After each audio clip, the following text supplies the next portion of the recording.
प्रधानमंत्री नरेंद्र मोदी ने ट्वीट करके ये जानकारी दी कि बहुत दिन से जो डिमांड 2015 से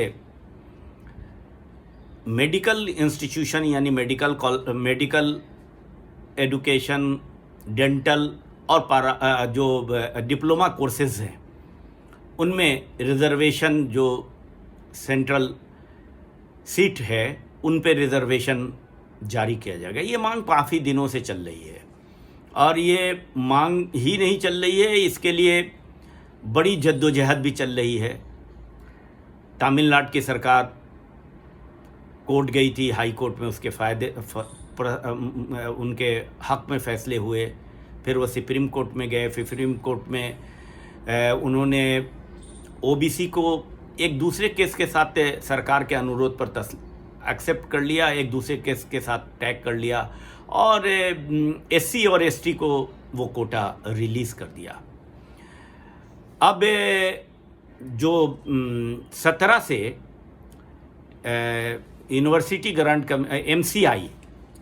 एमसीआई ने जो निर्णय लिया था कि नीट का ऑल इंडिया एग्जामिनेशन के बाद ही किसी का एडमिशन होगा, किसी भी चाहे स्टेट के मेडिकल कॉलेजेस हों, इंस्टीट्यूशन हो या सेंट्रल गवर्नमेंट के इंस्टीट्यूशन हो, वो सब में जो एडमिशन होगा वो नीट टेस्ट के बाद ही होगा। तो ये 17 से ये मामला है, चल रहा है। अब ये सरकार ने जो फैसला किया है उसको भी हम एग्जामिन करते हैं कि सरकार का दिल से ये फैसला है कि मजबूरी का फैसला है कि कोर्ट के निर्देश पर ये फैसला किया गया है। अभी हम उसको अध्ययन करते हैं। सबसे पहले हमको ये जानना चाहिए कि ये मसला है क्या, असली मसला क्या है। असली मसला ये है कि आप जानते हैं कि केंद्र सरकार के भी मेडिकल इंस्टीट्यूट्स हैं, मेडिकल कॉलेजेस हैं और स्टेट सरकार के भी इंस्टीट्यूट और कॉलेजेस हैं जहां यूजी पीजी की पढ़ाइयाँ होती हैं, दोनों जगह होती हैं और डिप्लोमा कोर्सेज भी होती है। और दोनों जगह ये रिजर्वेशन की सिलसिला था, स्टेट सरकारों में भी रिजर्वेशन का सिलसिला था और सेंट्रल गवर्नमेंट के में भी जब से 92 के बाद ओबीसी रिजर्वेशन आया है तो वो सेंट्रल गवर्नमेंट में भी ओबीसी रिजर्वेशन था। असल ये है कि 1984 में ये मसला सामने आया जब सुप्रीम कोर्ट ने एक निर्देश जारी किया केंद्र और राज्य सरकारों को कि AIQ यानी ऑल इंडिया कोटा लागू किया जाए। ऑल इंडिया कोटा यानी स्टेट गवर्नमेंट के भी जो कॉलेजेस हैं उसमें सेंट्रल गवर्नमेंट का कुछ कोटा हो ताकि दूसरे स्टेट के स्टूडेंट दूसरे स्टेट में जा सकें, उस स्टेट के दूसरे यानी डिफरेंट इंस्टीट्यूशन के डिफरेंट स्टेट के जो छात्र हैं वो हिंदुस्तान के किसी भी राज्यों के इंस्टीट्यूशन में अपना दाखला लेकर पढ़ाई कर सकें। और उससे दो मकसद उन्होंने सुप्रीम कोर्ट ने बताया, इससे देश की यूनिटी बढ़ेगी और देश के विभिन्न राज्यों में जो अवधावी एजुकेशन के ज़रिया होगा उससे यूनिटी और देश की सालमियत को काफ़ी मजबूती मिलेगी। इसमें सुप्रीम कोर्ट ने निर्देश दिया कि यूजी के 15% सीट जो स्टेट गवर्नमेंट के कॉलेजेस हैं उनके 15% सीट वो सेंट्रल कोटा को देंगे और पीजी के 50% सीट वो सेंट्रल गवर्नमेंट को, इसी तरह से डिप्लोमा के भी 15% सीट वो सेंट्रल गवर्नमेंट को देंगे। अब सेंट्रल गवर्नमेंट को इन सीट को लेने के बाद वही कोटा के जरिया उनको फिर से रीइंस्टॉल करना है। अब जो नीट का मसला आया यानी एमसीआई ने फैसला किया, 85 में फैसला किया था, 2015 में फैसला किया था कि नीट लागू किया जाएगा और वो उसका ईयर मार्क जो था 2017 मुकर्रर किया गया था। इस तरह से नीट को जो 10% स्टेट इंस्टीट्यूशन, स्टेट कॉलेजेस के जो कोटे, 15% यूजी के और 50% पीजी के सेंट्रल गवर्नमेंट के कोटे में चले गए, सेंट्रल गवर्नमेंट के कोटे में चले गए। और जब सेंट्रल गवर्नमेंट ने इस कोटे को रिलीज किया तो उसमें ओबीसी और एससी एसटी के रिजर्वेशन का पालन नहीं किया और इन सीटों को भी जनरल कोटा डिक्लेयर करके जनरल छात्रों के सौंप दिए गए। उसके बाद से लगातार ओबीसी आंदोलन, पॉलिटिकल पार्टियां आंदोलन कर रही थी। कांग्रेस अध्यक्ष सोनिया गांधी जी ने बराबर इस मामले पर आवाज बुलंद की। 2019 में भी उन्होंने एक पत्र प्रधानमंत्री मोदी को लिखा कि ये इंसाफ नहीं मिल रहा है ओबीसी छात्रों को, आप ये ओबीसी छात्रों को इंसाफ दीजिए और जल्द से जल्द इसकी घोषणा कीजिए। अब मामला ये था कि ये तमिलनाडु सरकार जो है इस मामले को मद्रास हाई कोर्ट में ले गई थी। तो मद्रास हाई कोर्ट ने उनके हक में फैसले दिए, लेकिन सेंट्रल गवर्नमेंट ने उसको फिर सुप्रीम कोर्ट में ले आई। इस तरह से सुप्रीम कोर्ट ने जब हियरिंग किया तो पहले राउंड में उन्होंने एससी और एसटी के कोटा को रिलीज कर दिया कि सेंट्रल गवर्नमेंट उसको एससी एसटी को कोटा को देगी। ओबीसी को होल्ड इसलिए किया कि सेंट्रल गवर्नमेंट ने कहा कि एक केस पहले से सुप्रीम कोर्ट में ओबीसी रिजर्वेशन के सिलसिले में चल रहा है, उस के साथ इसको भी जोड़ दिया जाए। तो इसको जोड़ने का अनुरोध किया था। तो फिर इसको सुप्रीम कोर्ट ने इस डायरेक्शन के साथ हाई कोर्ट को भेज दिया कि आप उसको एग्जामिन कर लीजिए और उसके बाद उस पर अपने फैसले कर लीजिए।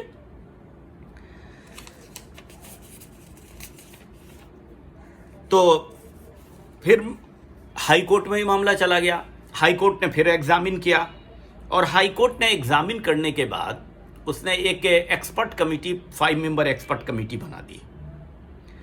अब 5 मेंबर एक्सपर्ट कमेटी ने भी अपनी रिपोर्ट सबमिट कर दी, लेकिन केंद्र सरकार लगातार डिमांड के बावजूद, मांग के बावजूद, हाई कोर्ट के निर्देश के बावजूद ये मानने को तैयार नहीं। उन्होंने वही पुराना जो आलाप था वो कि एक जो केस है मिसेस सोलोमी कुमार का, उस केस के साथ इसको जब सुप्रीम कोर्ट का जजमेंट आएगा तो होगा, लेकिन सुप्रीम कोर्ट में उसका जजमेंट में भी काफ़ी देर हुआ और लगभग 4000 छात्रों को, ओबीसी के छात्रों को हर साल इसका नुकसान उठाना पड़ा। आज 21 में घोषणा हुआ तो 3 साल में 12,000 लगभग ओबीसी छात्रों को नुकसान हुआ, उनका एडमिशन नहीं हुआ और ये जो नुकसान इसकी पूर्ति भी कोई नहीं कर सकता, फिर से हो नहीं सकता है।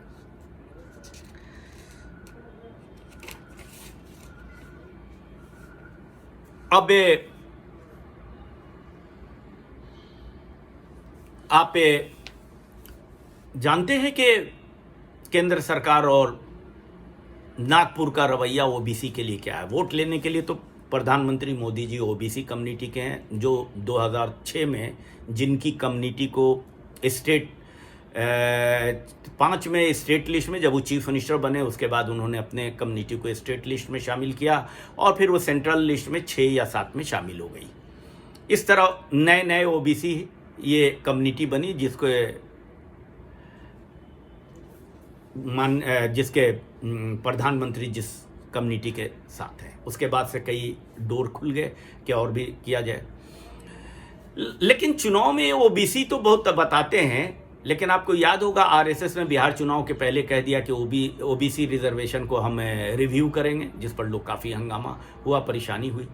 सेंट्रल गवर्नमेंट ने दलित समुदाय के रिजर्वेशन के प्रमोशन को अधिसूचना करके रोक लगा दी थी, फिर बड़ी मुश्किल से सुप्रीम कोर्ट ने इसको जारी कर दिया। यानी इनकी नीयत जो रिजर्वेशन के लिए है, दलित के लिए या ओबीसी के लिए, साफ सुथरी नहीं है। बहरहाल काफ़ी हंगामा हुआ। काफ़ी हंगामा होने के बाद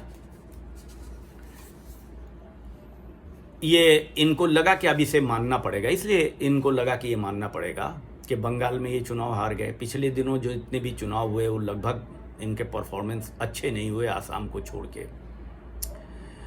और अभी यूपी में इलेक्शन होने वाले हैं, उसके साथ ही ये समझिए एक तरह का सेमीफाइनल है जो अभी कई राज्यों में होगा, पंजाब में और कई जगह होने वाले हैं। तो इनको लगा कि अब ये जो उनका समर्थन है ये छूट रहा है, तो फिर ओबीसी की तरफ ही मुतवज्जा हुए। और ओबीसी का पब्लिसिटी करना तो कम, पब्लिसिटी ज़्यादा हुआ, यानी मंत्री बनाए तो मंत्रियों की वो चर्चा कर रहे हैं कि ओबीसी मंत्री इतना हमने बना दिया।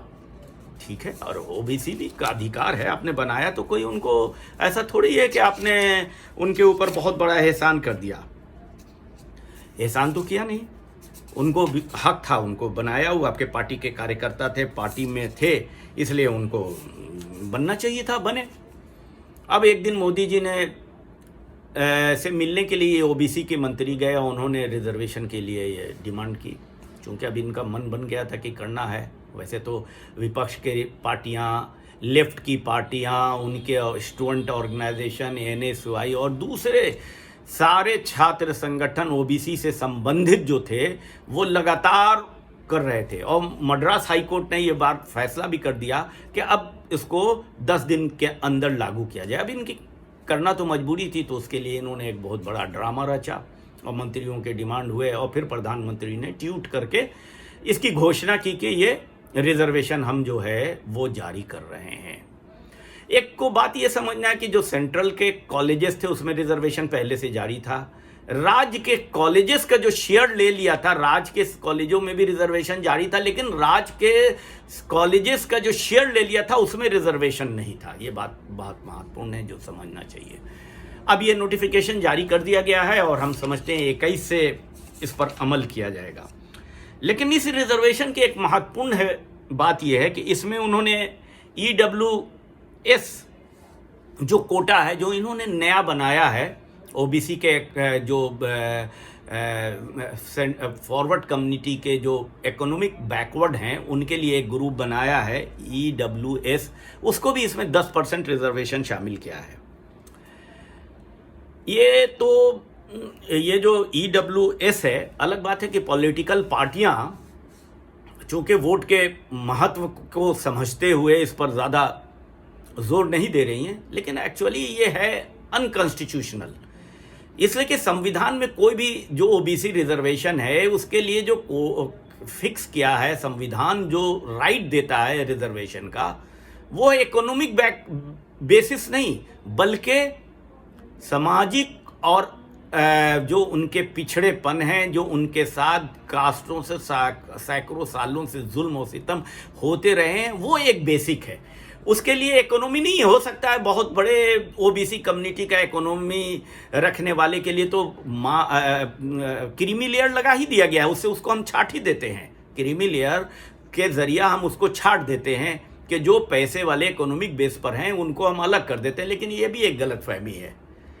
और इन्होंने EWS पर रिजर्वेशन 10% उन्होंने फॉरवर्ड कम्युनिटी के लिए कर दिया, जो हम समझते हैं कि सुप्रीम कोर्ट अगर इसको हियरिंग करेगा, है तो, लेकिन काफ़ी दिन से पेंडिंग है, तो ये चलेगा नहीं, रिजेक्ट हो जाएगा।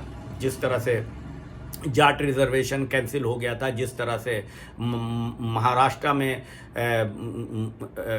मुस्लिम्स के लिए और जो जो उन्होंने रिजर्वेशन किया है वो उसको भी महाराष्ट्र वाले रिजर्वेशन को कैंसिल किया था। तो इस तरह से सुप्रीम कोर्ट में ये भी चलेगा नहीं। तो हम समझते हैं कि बहुत जल्द ओबीसी को तो अगर कोई हक पाना तो उसके लिए एक लंबी लड़ाई लड़नी पड़ती है, समाज में लड़ाई लड़नी पड़ती है, सरकार के बीच में लड़नी पड़ती है, और तब उसको हक मिलता है। लेकिन एक कलम में EWS को सरकार ने रिजर्वेशन भी दे दिया और एक कलम में उनको अभी 6 महीने भी रिजर्वेशन दिए हुए पूरा नहीं हुआ कि उनको सब जगह कोटे भी, उनके बहाली भी शुरू हो गई और अभी मेडिकल में भी दे दिया, जबकि मेडिकल में 17 से ओबीसी के लोग थे। तो ये असली मामलात हैं। अब ये सरकार जो है इसको भंजाना चाहती है।